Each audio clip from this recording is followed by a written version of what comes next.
All right, everybody. Welcome back to the Cool Kids Lunch Table podcast with PJ and Mike. I'm Mike. I'm PJ. This is our second episode, and if you're back from the first episode, we want to, welcome you back to listening to us. It really means a lot to us. And if you're a new listener, welcome and find a seat at our table because we got a lot to talk about today. We'll be reviewing two films, Scream 6 and John Wick 4. PJ's going to talk about his concerns about Joker 2 with Joaquin Phoenix.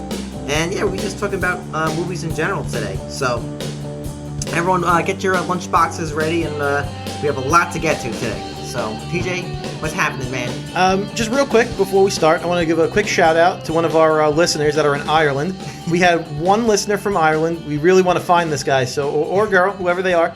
If they can just give us a quick email at coolkidslunchtable@gmail.com. We'd love for you to reach out to us.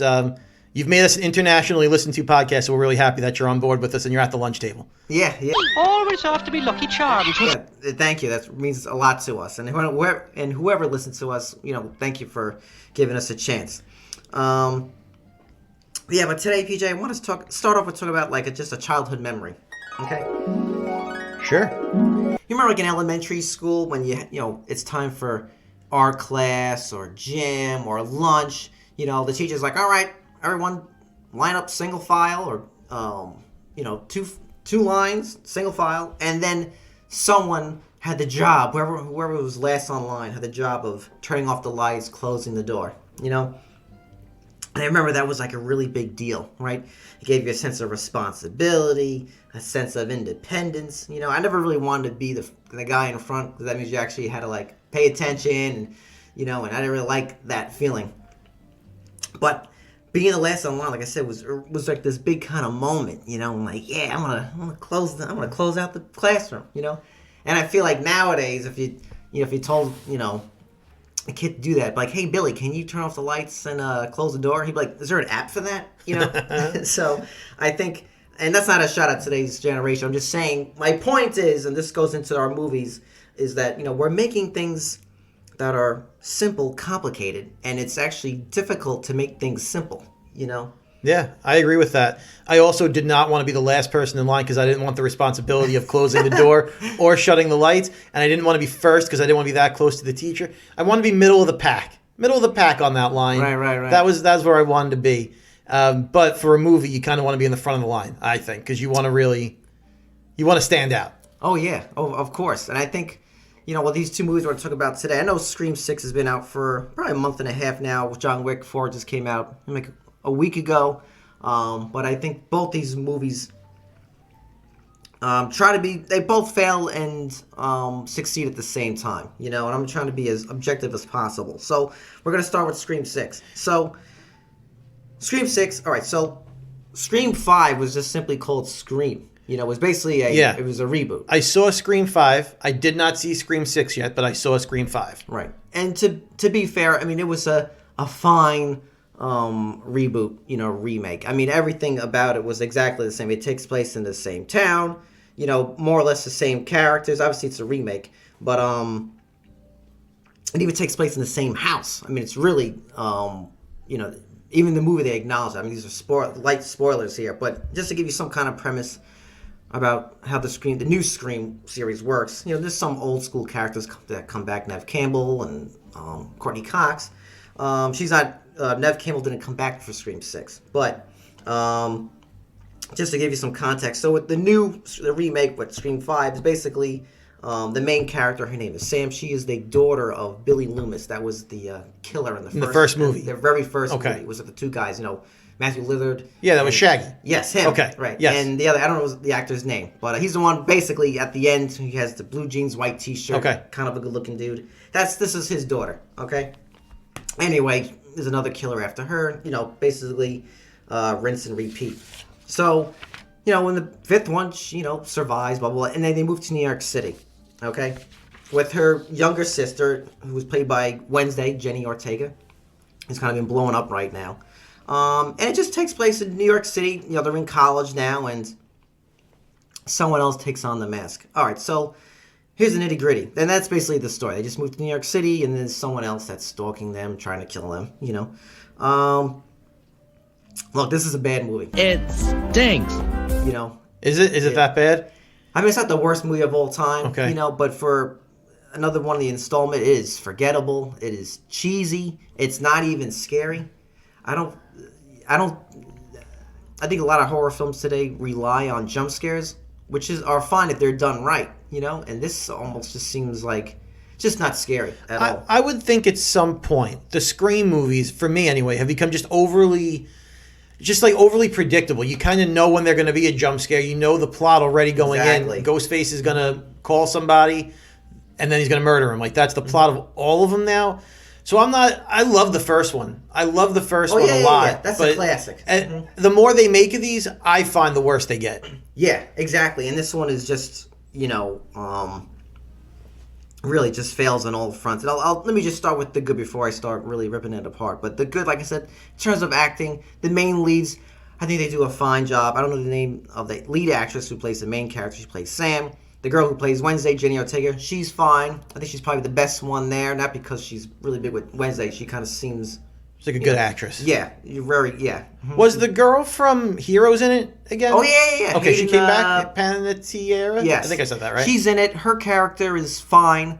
I guess slight spoiler. She's a FBI agent now. Okay. And that doesn't work because, when her character appears, she's like, I'm not saying FBI agent can't be bubbly, but she did like. Why do you think FBI agent? She's gonna become in like a blazer and stern. When I think the opposite of that. Because when I think FBI agent, I think like Fox Mulder. Yes. Something like that, like in a suit, kind of not goofy, very serious, like that kind of a vibe. Yeah, because I don't know which one she's in. I guess Scream 3 or 4, whatever it is. But I'm guessing her character is like a teenager. Yeah, and she still acts like a teenager. So for me, I'm like, I can't, imagine the FBI having someone with this kind of personality. Yeah. Okay. Or, maybe when they're not on duty, but it's trying to solve a murder. I don't know if you could be this kind of chipper. So hey, this is the script that they're giving. You got to work with what you got. And I guess the only thing I do like the Ghostface himself. I guess the costume I like had his mask is kind of withered and spooky looking. I like that. But that's the only thing that's going for this movie is, some okay acting and some nice costumes. But other than that, this jump scares don't work.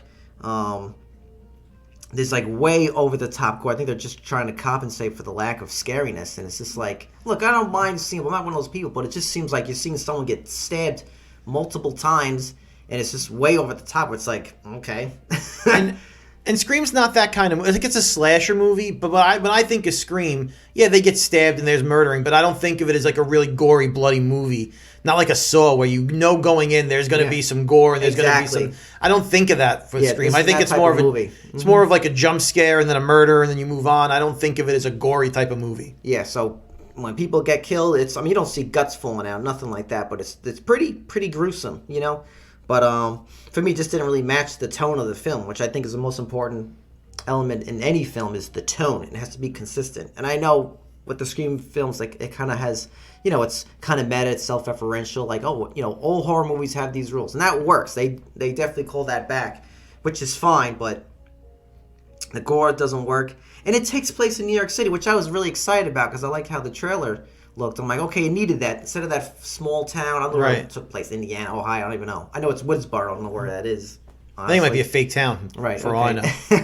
But I thought the New York. I'm okay, but the New York City, setting doesn't. It could be taking. It could be place, anywhere. It could have been a space station. It didn't matter because which is sad because I think I was like, all right, because that would have. Okay, this could add a different element, a sense of spookiness because New York City itself can give that kind of vibe. New York City could be a character in the movie. Like exactly. There's so much going on in New York and there's so much character to the city.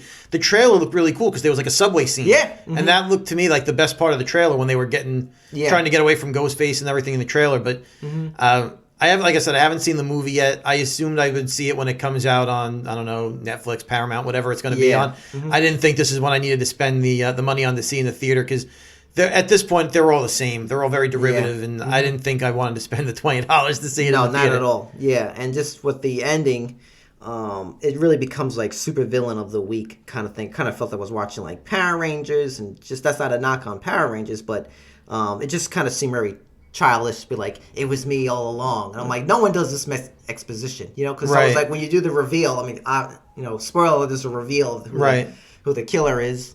And it just felt like what? It was very underwhelming and like... Does it come across as like very Scooby-Doo? Like, I would have gotten away for it. It wasn't you kids. It comes across like that. It actually becomes a cartoon at the end. It really does feel like, you know, actually when they're running Scooby-Doo, he's like running between the doorways and he's like disappearing. It kind of felt like that at one point. Wow. But, like just kind of going back to simplicity, you know, I feel like, I mean, who am I to give movie, you know, ideas? But I really think if they could just break it down to something simple, just, you can use, you know, Sam, that's the main character, but have it be a copycat killer. It doesn't have to keep being some kind of lineage. Oh, you was my father's brother's sister's roommate, you know, from, you know what I mean, that kind of thing. Just make it some nut, like make it like a David Fincher film, like, and you can make it more psychological, you know, or Nightcrawler, Jake Gyllenhaal, that kind of vibe. Because I think it could actually work, you know. They try to do put an element, because I actually like this element, but at the same time, it doesn't make any sense in terms of the story. The main character, she has hallucinations of her father, Billy Loomis. Okay. And he like gives her advice, like you gotta do it, you know, go like basically turn to the dark side. So, you know? So he's in the movie. He's in it, but like in hallucinations. Okay. But the thing doesn't make any sense. She's never met her father. He was dead, or maybe she was an infant. I don't know an exact storyline, but you know, wasn't like a toddler, and you know, and if she did, she doesn't know him because when we see the audience sees him, and she sees him, he's basically dressed up in that basically the final act of one, where he has a white T-shirt, he's kind of messed up looking. How would she have that hallucination unless she saw photos? But she wouldn't know him. Exactly. So it just doesn't really work. Because it's more for the fans watching the movie than it is for the character in the movie. But I get where you're coming from. But I kind of like that aspect of that psychological thing. But I'm just saying, I think the Scream series could go into something well, but they kind of just doing kind of rinse and repeat. Because look, they make a lot of money. It's cheap to make. Like they cost $10 million to make, and they make $80 million from them. So it's really, they need to make some extra change. Now I've seen all the Scream movies up until this one, but I don't remember most of them because you don't watch them all the time. He's dead. So Billy Loomis. Yeah, he stays very dead. He doesn't come back. No. He didn't come back until I guess Scream 5, the remake, but he comes back with a hallucination. So how does he have a kid? I guess in the first one, I mean, they established how she's like... they explain it? Okay. Yeah, I don't want any spoilers to people. I can't remember. Okay. It's in the fifth one. It's I don't really, you know... like, there's a lot of exposition, like a lot of explaining, you know? Because that's what you want in a horror movie. Lots of talking. Yeah, you just gotta, you know, like I said, I think they just kept it simple, you know, even simpler, I think would work, you know? Well, it doesn't need to be that deep for a Scream movie. There's a guy in a mask is going to stab somebody. What's your favorite scary movie? Like, I don't need a lot. I just need, he talks on the phone, he creeps people out, he breaks into something, he stabs a guy with a gun. I don't need much more. I don't need a lot of talking, a lot of explanation in a Scream movie. Right. I'm not looking for it to win an Oscar. It's not winning a Golden Globe here. It's going to be a cheesy horror movie. Right. And I'll you know, I'm not really a big horror film fan, but I do like the Scream movies better than like the Annabelles, those kind of things. That supernatural I get kind of very bored with. I kind of like this, even though this is not a good movie. I'd rather watch this than those. Those movies I find really unbearable. But I would give Scream 6 a 4 out of 10. 4 out of 10. Oof. Oof. Yeah. 4 out of 10. They're supposed to be bringing back I Know What You Did Last Summer also. Yeah. I heard that's coming back. That's another one of those same kind of horror movies. I wonder how that's going to turn out to be. Right, but I don't want Jennifer Love Hewitt in it. Like, just make it something completely new. Well, I mean, if Jennifer Love Hewitt looks now like she did then, I think she, then she could be in it. Yeah, she could be in it. That's fine. Hello, nurse. Exactly. Mm-hmm. Yeah. And then going on now to John Wick 4. Okay. Right. Before you start John Wick 4, I have a pop quiz. Oh. Yeah, pop quiz. No, you'll love a pop quiz. Keanu Reeves in this movie plays John Wick. He has played a character with the name John only 2 other times in his career. Okay. Can you name the movies where Keanu Reeves has played a character named John? I think I got this, PJ. Okay. I think it's Johnny Utah from Point Break. No. It's not. Oh, I know you played Johnny Mnemonic. Johnny Mnemonic. Okay. Johnny Mnemonic. I'll give you one more chance to get the next one. Damn, I thought it's not Johnny Utah. What the hell was his name in Point Break? I don't remember his name in Point Break, but I don't think it was John. Oh, maybe. Oh, that he was Jack in Speed. Yeah. You know the movie. You definitely know the movie. It's a DC movie. If that gives you a hint, it's a DC Oh, movie. Constantine? Constantine. Okay. That's Okay. it. Yeah. I'll give it to you. I'll give you partial credit. Right. I gotta check Point Break. Okay. Maybe you're right. Maybe his name is John, but when I looked Yeah, into Johnny it, Utah. yeah, Right. Okay. maybe you're right. When I looked into it, I didn't see that one come up. Maybe I'm wrong. Mm-hmm. Anyway, Real quick, yeah, before we go back to John Wick 4, just because you're with you know, Catherine Bigelow directed Point Break. She went on to do the Hurt Locker and I didn't know that. my God, Zero Dark 30. You know, so she's actually obviously very good at making action films. So, Yeah. Just wanted to point that out. But John Wick 4. So this is the fourth and final film in this series. Is it the final? Is that official? It is. That's a bummer because I Yes. love the first 3. Haven't seen 4 yet, so this is going to be a fresh take, a fresh review for me. But I love the first 3. I think the first 3 movies from John Wick, Keanu Reeves' best franchise because he's done a lot of he's done a lot of movies where they have sequels in their franchises. You got your Bill and Ted's, you got your Matrix, you got your John Wick, and I think this is his best role. I love the first 3 in a big way. So I'm really excited to get to see this one. I'm excited to hear your take on this one. Yeah. Just to give some background what John Wick is about, just to give you, and it's very simple, which really works. So basically, we'll start with the first film, and it kind of carries on. So in the first film, he's an assassin, a hitman basically, Right. and he goes in retirement. And while he's retired, his wife passes away, and she gets him like a puppy. Some other gangster inadvertently steals his car and kills his dog, and this makes him come out of retirement to seek revenge. And ever since that movie, he had to get back into that criminal underworld, and he's been trying to escape it ever since, trying to win back his freedom. And that's a believable plot because I have a dog, and if anybody in this world wants to hurt my dog, they're gonna get the full John Wick. They're gonna get the full experience.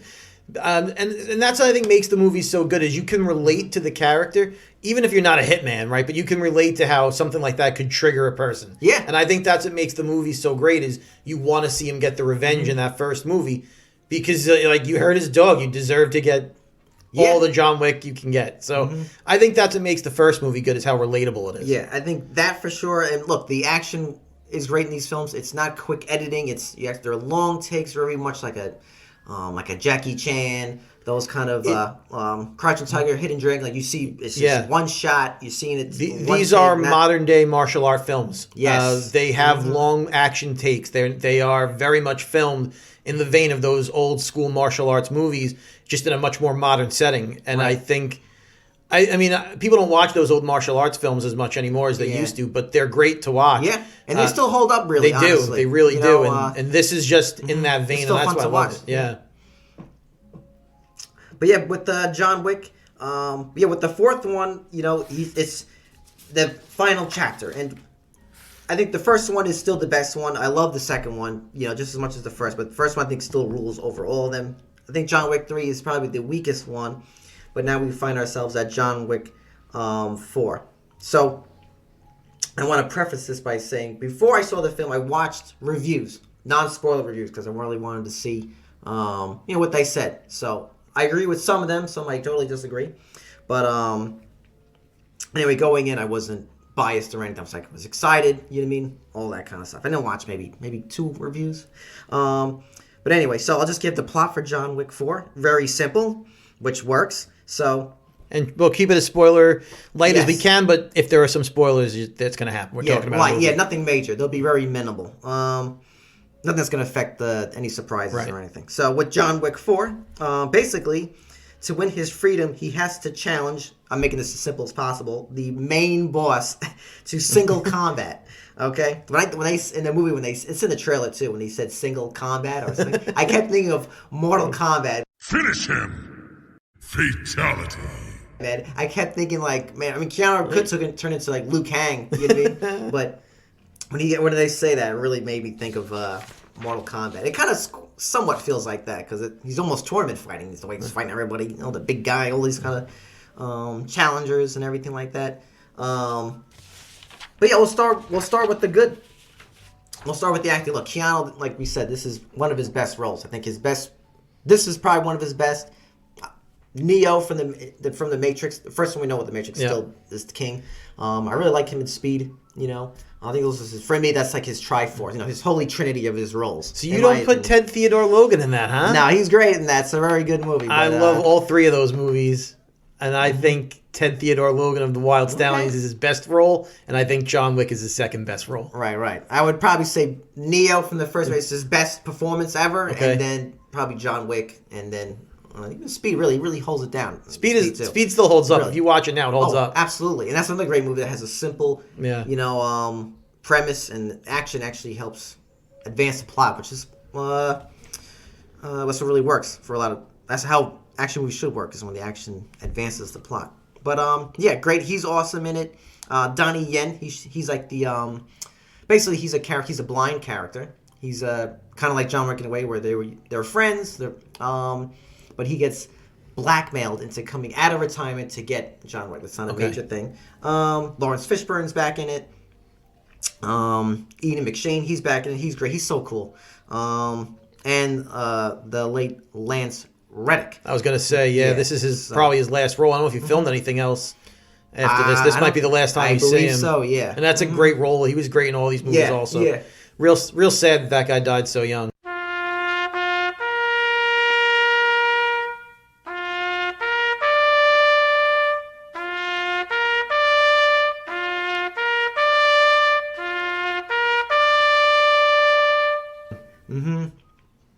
Actually, at the end of the credits, they have a little tile that they dedicated to him, which was really nice. And I like the villain. I think the villain was very good. It's Pennywise, Bill Skarsgård. Okay. He plays the main villain. He's the final boss. Okay.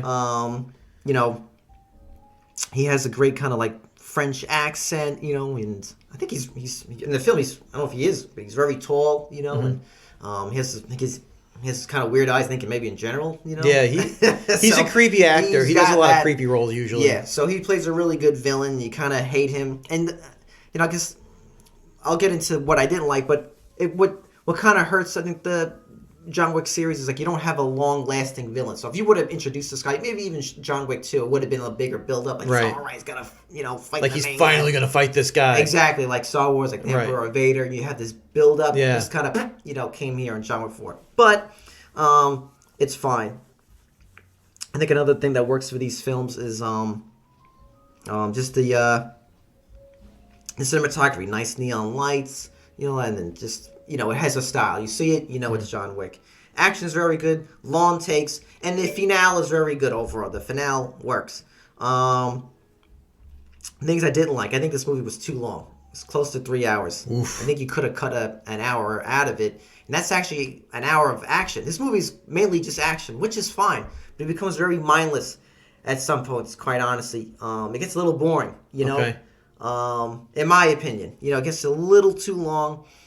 And I think another thing that kind of hurts this film is, I think as the John Wick series went on, he becomes more and more invincible. And this one, he is basically God mode. Okay. Like, he is just mowing everybody down, which is, it's not just a spoiler. We kind of know he's going to make Well, it. that's the plot of the movie is John Right. Wick kills the little But people. he's really like, at least in the first one, the second one, you saw him, he like got hit in the stomach. He would start, you would see him out of breath, or you Right. would see him like holding his ribs or going like, ugh, I remember when I saw the second one in theaters, at one point he's like on the side bleeding. He's like taking a deep breath. He's like Right. relaxing for like a second. And I remember like these older women in the theater. I was with my brother, and they're going, oh, the poor thing. He's exhausted, swear.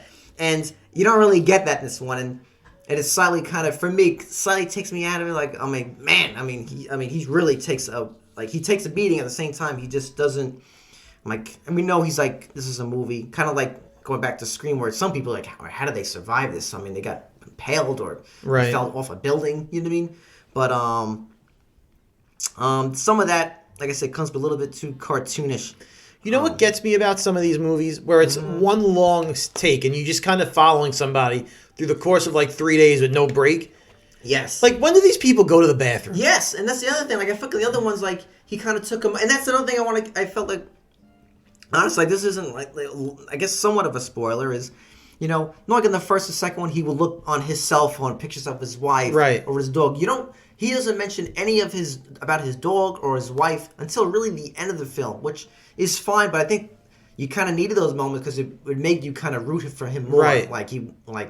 Okay, he's really fighting for his freedom to be back with his dog, Right. Carry on his wife's legacy, whatever. Because that's what made it relatable. That's what exactly. Because otherwise, you can't relate to that kind of character unless there's something there. Yeah, in this film, he never takes a break. Not that I want to see John Wick eat a burger, but I think you need those emotional moments to kind of help build him up, and because at this thing, he basically turns into the Terminator. And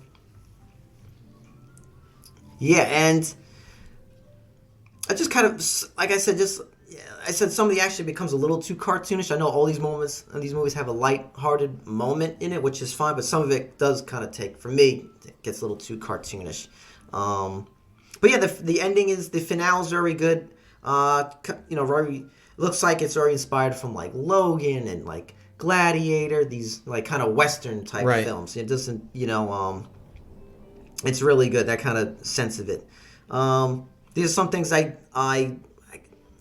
like but didn't like. So there's a lot of references to Kung Fu movies and other movies. They do a little, basically a recreation of, remember The Warriors? Yeah. When she's on the radio, all right there, boppers, we're looking for the Warriors, and they play the song, Get Ready to Run. Right, yep. So they do that, you actually see the DJ put a 45 on, okay, but they don't play the actual version. They play a new version of Run. I'm like, did they feel in my head? Did they feel it was going to take the tone of the film away? You have cartoonish kills and stuff like that. I think the regular, I don't know if it was too expensive for them. Kind of, for me, it blended into the background. It kind of been a good moment to have that kind of song playing. Right. And they also play another song, Rolling Stones, which I love the Rolling Stones. I worship them. They play Painted Black, but they don't play the Stones. They play some other.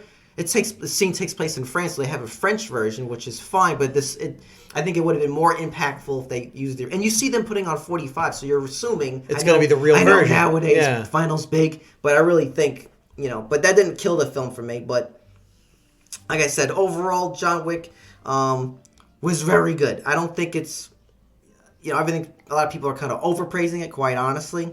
And I think this. In the movie theater, when you basically know the movie's kind of wrapping up, someone let out a giant loud fart. Okay? And, people almost started clapping for that guy who let it rip. But I think that was kind of almost, representation of the movie. The movie's a little gassy. What I mean by that is a lot of it is you could have cut some things out, a little too much gas in there. But the movie is fine overall. It's very good. I would probably honestly give it maybe 7 out of 10. Maybe if you don't really want to break balls, maybe 6 out of 10. Right. Excellent! All right. I'm curious to see how this movie is reviewed in years from now, how we look. Because right now everyone loves Keanu. It's the final chapter. Everyone's losing their minds. But I'm really curious how they are going to judge this film in the in the future. Did it age well? Kind of thing. I think it will, but it's not going to be as as revered it is right now. I don't think it's a masterpiece. People calling it a masterpiece. It is not a masterpiece. It's not better than John Wick 1. No way. I don't think it's better than John Wick 2, quite honestly. Okay. But I think it's definitely very good, though. It's a great finale. Very good. I'm thinking we bust out a camera and we film a parody. Hear me out. Because I'm growing my hair out. I got the beard. Right? I'm a big guy. We call John Thick. Yeah. And instead of someone hurting my dog, someone steals my hot dog. And I go on a revenge tour to kill everyone who stole my hot dog. I'm just saying millions of dollars in John Thick. Mm-hmm. No, I like it. Yeah. Mm-hmm. Yeah, someone raised the price at Costco. Right. The price of hot dogs. And they went up, and now I'm just mowing down people. Mm-hmm. I'm stabbing people with hot dogs in the eye and stuff. It's John Thick. Coming soon, Lunch Table Productions. You're pushing those carts, those hot dog carts, and you're mowing people down. You're using the umbrella from it, like harpooning people. Yeah, but that's my review of John Wick 4. But I do recommend it. Okay. I do. And speaking of recommendations, when you guys hear this sound, that means it's gonna. If you go to our website, that's Cool Kids Lunch Table. .podbean.com. Thank you, PJ. You're welcome. And we're on our page. We're gonna have recommendations, and on that page, it's just gonna have all kinds of links to things that we recommend. Now, we're not endorsed or sponsored by these things. These are things that we just enjoy, that we think you would enjoy as well. But I do recommend John Wick 4 and see it in theaters. Don't wait for streaming. See it in theaters. See it in theaters. Make the time. Absolutely. All right. But speaking of things that are alarming, PJ, I know you were very concerned about Yeah, Joker. I am That's with very. I think that movie came out in 2019.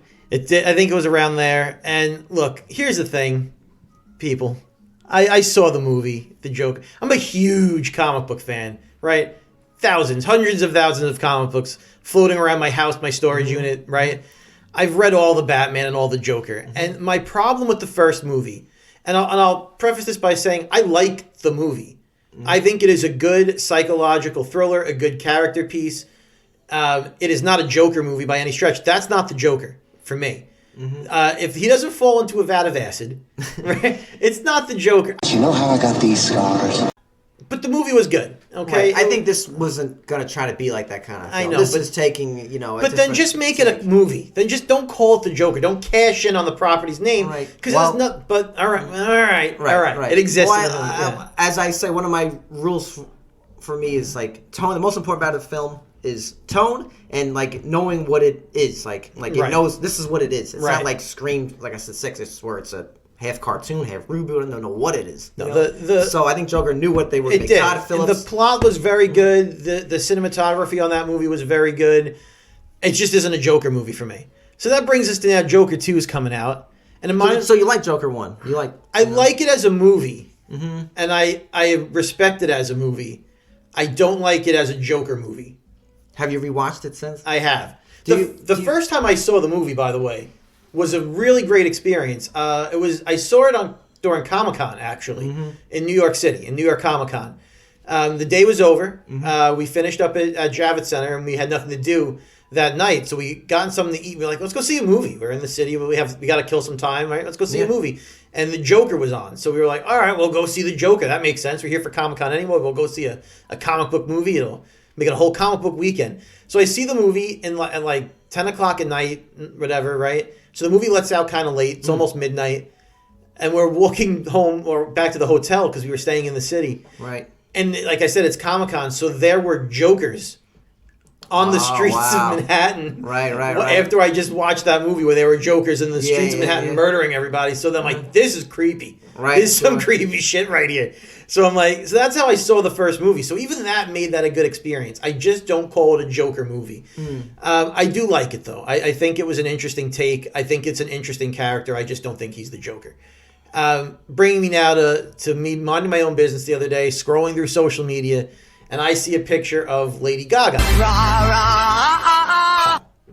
Now, I'm not a huge Lady Gaga fan. I don't think she deserves all the hype she gets as a musician or as an actress. I just don't. And I see a picture of her, and I don't realize at first that this is a set picture of Batman or the Joker 2 rather. I think it's just a picture of her in the city in some paparazzi shot. And then I'm looking at it and I'm like, wait a second, this says it's from a set from the, and I start looking and I'm like, this is from Joker 2. This is what Harley Quinn's gonna look like. And I threw my phone across the room and I said, I don't want to see this shit. This is not Harley Quinn. I don't understand. I know you have to tweak things and you can't keep it exactly like the comic books. Yeah. It has to be different and all. But why do you make a movie about a character that exists for years and then just throw away the source material? Now, I haven't seen the movie, right? So I don't know what's going to happen in that movie. But that one picture alone does not give me a Harley Quinn vibe. It just doesn't. And I know it's supposed to be a different universe and it's a different type of movie and it's not like a connected thing. Margot Robbie was a perfect Harley Quinn. Harley Quinn, nice to meet ya. And this looks to me like it could be anybody. Well, let me ask you this question. Well, first, I heard it's actually a musical. I don't know if It you know is. it. So I can understand why they chose her. And because I want to ask, I'll get to my question to you is this is why I think they got Harley Quinn involved. Lady Gaga. Lady involved. Gaga. Obviously, look, I think she is a very good musician. She can. I mean, I don't love all of her music, but I think she has talent there. Okay. But I think the reason why she got the role is because, number one, she could sing.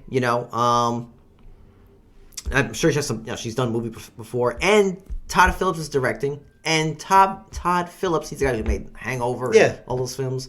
But he produced. He was one of the producers for A Star Is Born. I didn't know that he was a producer on that. So obviously, she sings in that movie with Bradley Cooper, blah blah blah. So anyway, I think that's where he got cast. Here's what I think about Lady Gaga in this movie. I think in real life, Lady Gaga is an aging pop star falling out of relevancy, and she's trying to reinvent her career. And she says, "I can't. No one's buying into me as a musician anymore or a pop star anymore. My skill set is I can sing. Let me jump into some movies where all my characters sing."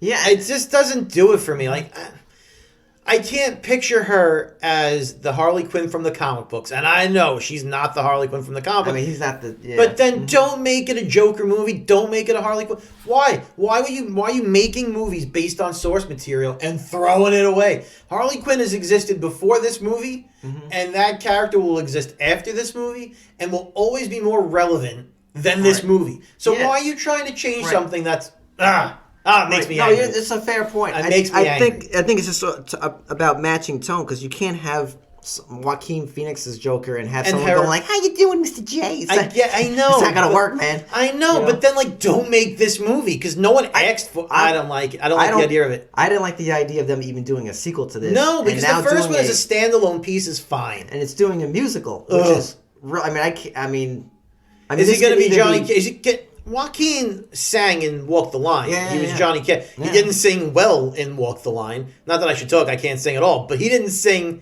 well. He did his best. Yeah, he did it. Johnny Cash impression. When he sang in that film, it was just okay. It was just good enough. It was enough, and it worked for the scenes. Right. But to carry a musical, I can't say it. I can't say it. I don't know if he can carry like that. I'm not looking forward to it. I don't really like musicals. I don't. Why so serious? I don't mind a musical. I don't mind some singing and dancing. It can be entertaining. It's just, I don't need the Joker to be singing and dancing. I don't know, man. I don't know why they're doing it. Leave it alone. You made a movie that everyone was not sure about with that first one. Everyone went in thinking, this movie, it doesn't feel like It doesn't feel like a Joker movie. Why are they doing this? And people left there saying, wow, that was dark and it was interesting. And even if you don't think of it as a Joker movie, like I don't think of it as a Joker movie, but I can still appreciate it for what it is.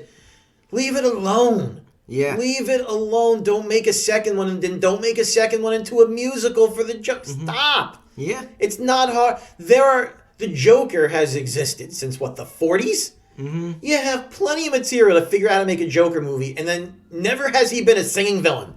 And I assume all the singing is going to take place in his head, because a lot of the first movie is right. It's all in his head, Okay. a lot of that, and things aren't actually happening. And I think that's what it's going to be, and I guess the plot of the movie is going to be him somehow trying to seduce his doctor, Harleen Quinzel. Yeah, or I'm from the stills and some behind the scenes videos I've seen. It looks like it's almost like she's leaving a courthouse, so maybe she's trying to get him out of prison. Maybe he's pleading insanity, so he doesn't go. And she's the doctor or something. He hasn't got the death penalty or something. I don't know. I'm just like I want to go to the movies and see a superhero movie, and I want to feel like I'm watching the comic book come to life. That's what I want to feel in a comic book movie. Because I've watched these characters, I've read about them my whole life since I'm a kid. I've watched the cartoons, the movies, and I want to feel like I see the comic book come to life. And I don't feel that with this movie. Based on what I'm seeing in the first movie, some of the photos and the stills we've seen coming out for this movie, I don't feel it. I'm going to see it. I see all of these movies. I'm a shill. I know I'm going to see the superhero movie. They're going to get my dollars, but they're going to get more of my dollars because I'm going to want to sit in the middle row, and I know you want to talk a little bit about that, so we can talk about that. Yeah, so I saw John Wick 4 at an AMC theater. So for folks that don't know, AMC has this thing now. When you buy a ticket online, or maybe in person too, my brother actually bought the tickets online, that if you want to sit in the middle, they're charging you an extra $2. Now look, I'm not cheap or anything like that, but it's getting way out of control, because listen to this. So it's basically, it comes out to $18 a ticket, right? At the end of when you first buy a ticket, it's $18 just to see a movie, okay? Okay. Then they charge you $2 more, right, for to sit in the middle, right? Then they charge you a $4 convenience fee. Jesus Christ. I mean, that's robbery. But I want to tell AMC, you're struggling since the pandemic. People don't go to the theaters anymore. Now you're gonna look. force people who do come to theater to pay more. Right, to compensate for your losses. I want to be like, offer more. I think if you're gonna do that, you better give me a free box of peanuts or something like that.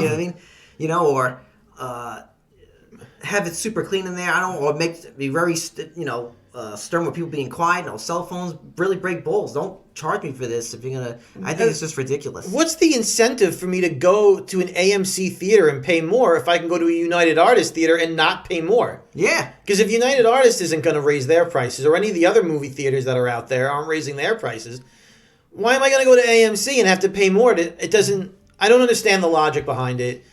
They keep wanting my money to join their AMC Stubs program, but then they want me to charge me more to sit in their seat. I don't get it. Right. I don't think it's a good idea. And I want to be like, convenience charge. This is an inconvenience charge.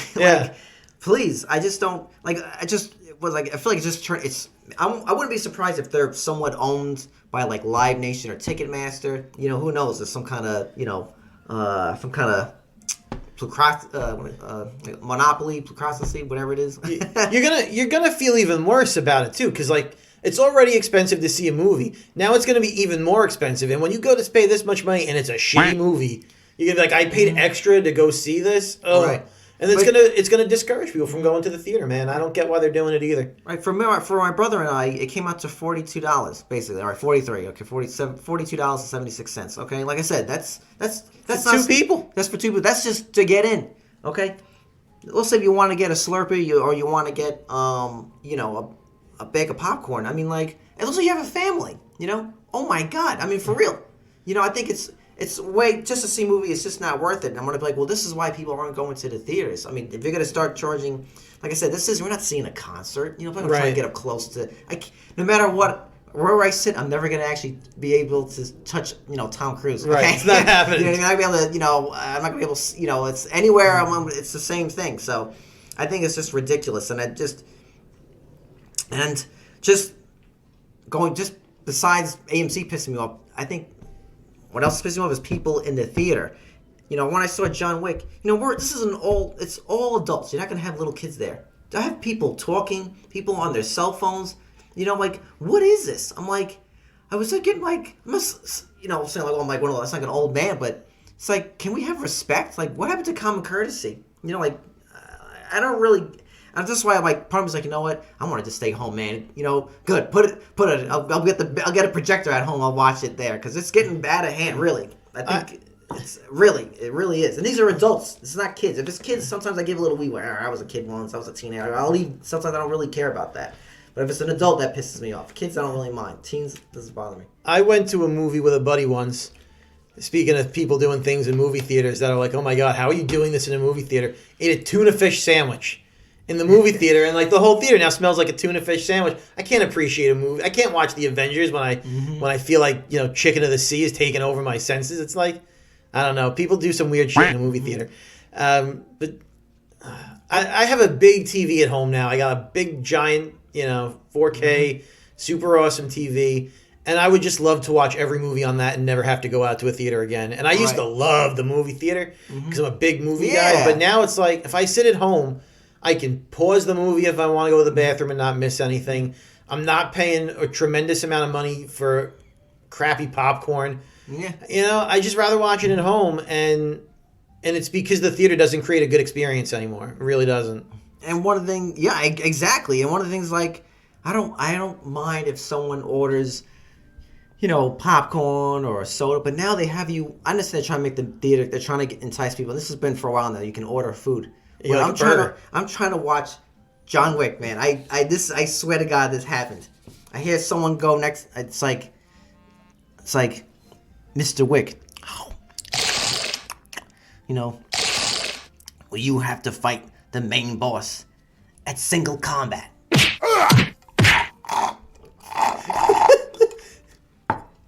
Yeah.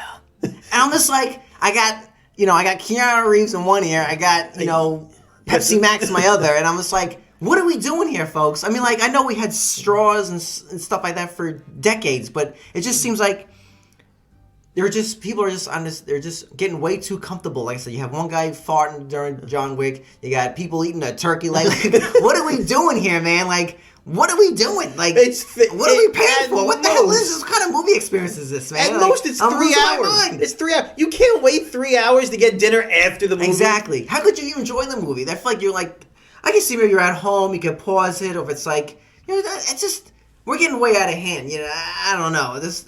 We gotta just bring like some kind of like a classiness to the like go and see the movie, go on a date, that whole kind of thing. Now it's just turned into like we live in a different world. I don't know what else to say. No, I think I hear the bell. I think lunch is over. I think the warning bell has just went off, and we're running out of time. But guys, thanks for listening. Join us again here. Release a new show, once a week, and you can follow us on Instagram and Facebook. But just go to our website at coolkidslunchtable.podbean.com. Anything else, Mr. PJ? No, all the links to our social medias are on the website. You can also just go straight to Instagram at Cool Kids Lunch Table if you want. And if you follow us or subscribe on iTunes or Spotify, we'd love it if you follow us, subscribe, give us some 5-star reviews if you can. It helps us out. Like I said, we just appreciate everyone who came back to listen for episode 2, and we're gonna see you next week for episode 3. Yep. Same time, same table. All right, bye, guys.